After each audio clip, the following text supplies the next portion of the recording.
नमस्कार बच्चों, आज के इस वीडियो में हम पढ़ने वाले हैं पाठ 4 जिसका नाम है वार्षिकोत्सव। ठीक है, वार्षिकोत्सव मतलब क्या? Annual function. समझ में आया? एनुअल फंक्शन आपके स्कूल में भी होता होगा, है ना?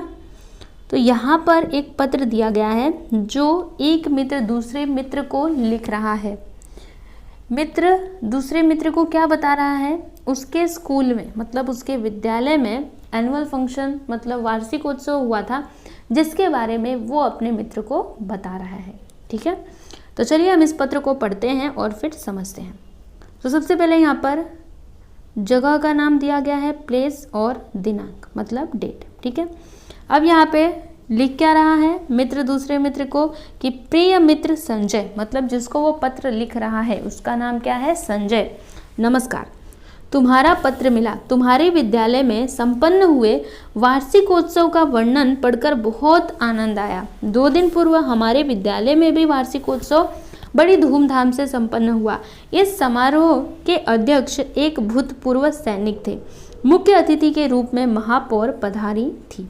सुनिएगा, यहाँ पर जो मित्र है वो क्या लिखता है कि प्रिय मित्र संजय, नमस्कार, तुम्हारा पत्र मुझे मिला था। तुम्हारे विद्यालय में मतलब ये जो मित्र है संजय को ये जो पत्र लिख रहा है ना, संजय ने पहले इसको पत्र भेजा था। ठीक है, उसमें उसने अपने स्कूल में हुए वार्षिकोत्सव का पूरा विवरण दिया था। ठीक है, तो ये मित्र क्या कहता है कि तुम्हारा पत्र मुझे मिला था। तुम्हारे विद्यालय में संपन्न हुए वार्षिकोत्सव का वर्णन पढ़कर बहुत आनंद आया, मतलब मुझे बहुत अच्छा लगा ये सारी चीज़ें पढ़ करके। फिर ये अपने बारे में बताता हुआ क्या कहता है कि 2 दिन पूर्व हमारे विद्यालय में भी वार्षिकोत्सव बड़ी धूमधाम से संपन्न हुआ। इस समारोह के अध्यक्ष एक भूतपूर्व सैनिक थे। भूतपूर्व मतलब क्या?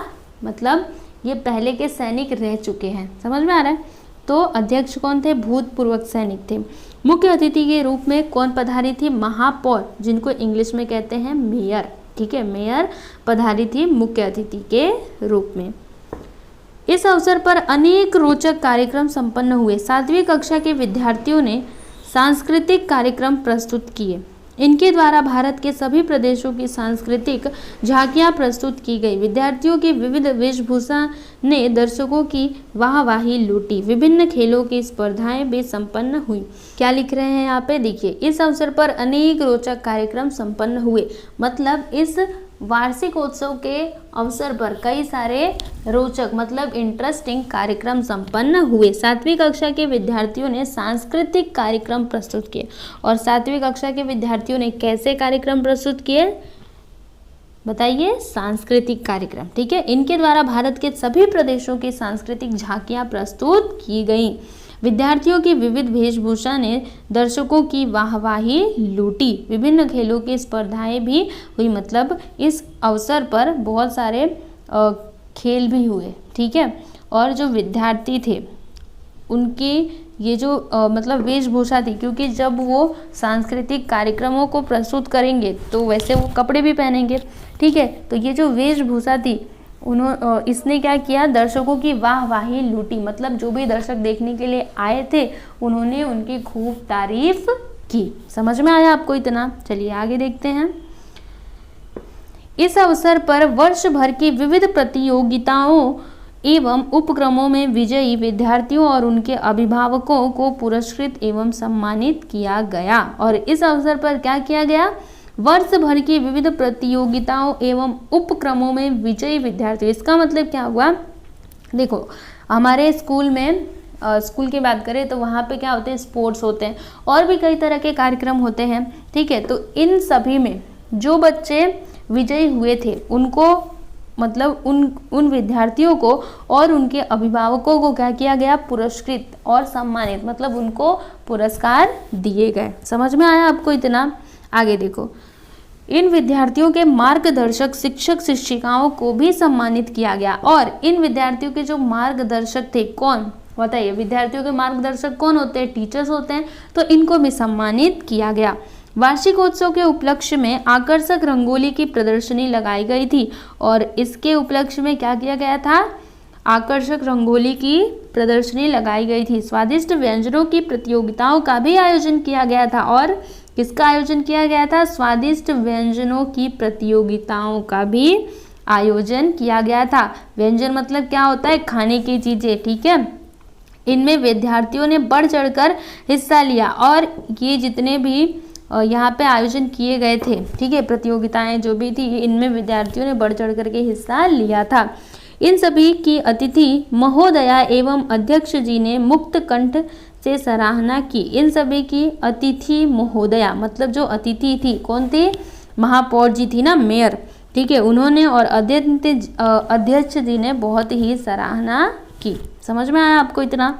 चलो आगे देखो, आगे क्या दिया है कि मुख्य अतिथि ने अपने भाषण में विद्यार्थियों को प्रतियोगिताओं में प्राप्त सफलता पर बधाइयाँ दी। और जो मुख्य अतिथि थे, ठीक है, मुख्य अतिथि जो थी, उन्होंने अपने भाषण में विद्यार्थियों की प्रतियोगिताओं में प्राप्त सफलता मतलब विद्यार्थियों ने जो सफलता प्राप्त की थी प्रतियोगिताओं में, और उसके लिए उन्होंने उनको क्या दी? बधाइयाँ दी, है ना। कोई जीत जाता है, समझो खेल हो रहा है, कोई जीत जाता है तो हम उसको बधाई देते हैं ना, बधाई हो बधाई, आप तो जीत गए। तो ऐसे करके उन्होंने उनको बधाइयाँ दी।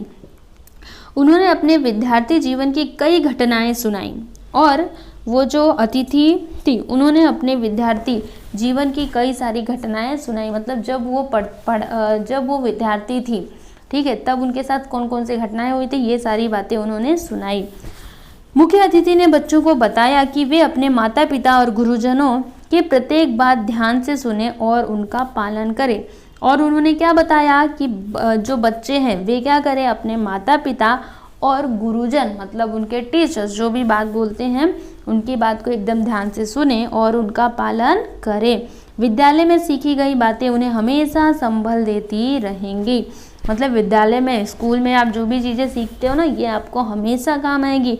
ऐसा नहीं कि बस आपने इस साल पढ़ाई कर ली, अब तो चले गए 8वीं में, चलो 7वीं पढ़ लिया, आप 7वीं का सब कुछ भूल जाओ। नहीं, जो कुछ भी पढ़ा है ये सारी चीज़ें आपको याद रखनी चाहिए क्योंकि ये आपको आगे काम आएंगी, ठीक है।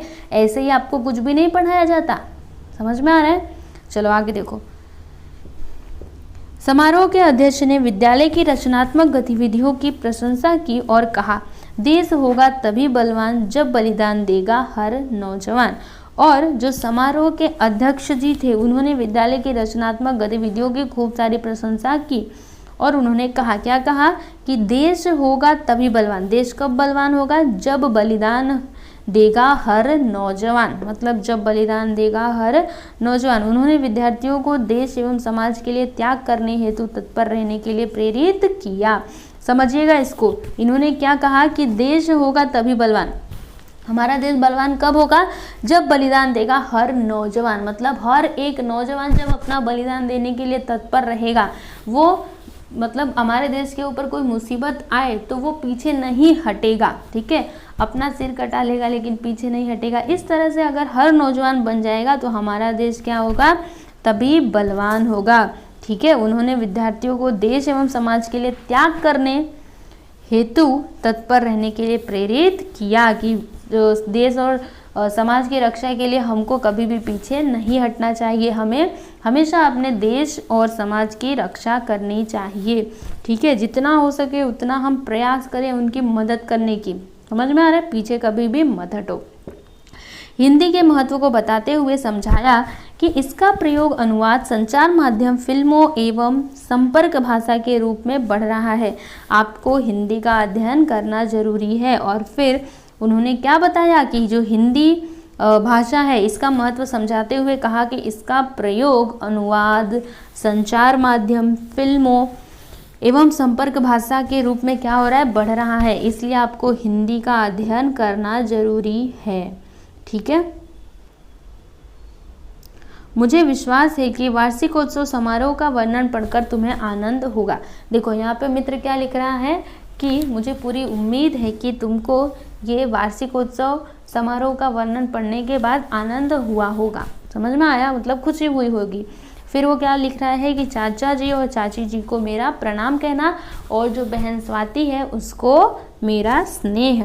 तुम्हारा मित्र, क्या नाम है इसका? अविनाश, जो पत्र लिख रहा था, ठीक है बच्चों।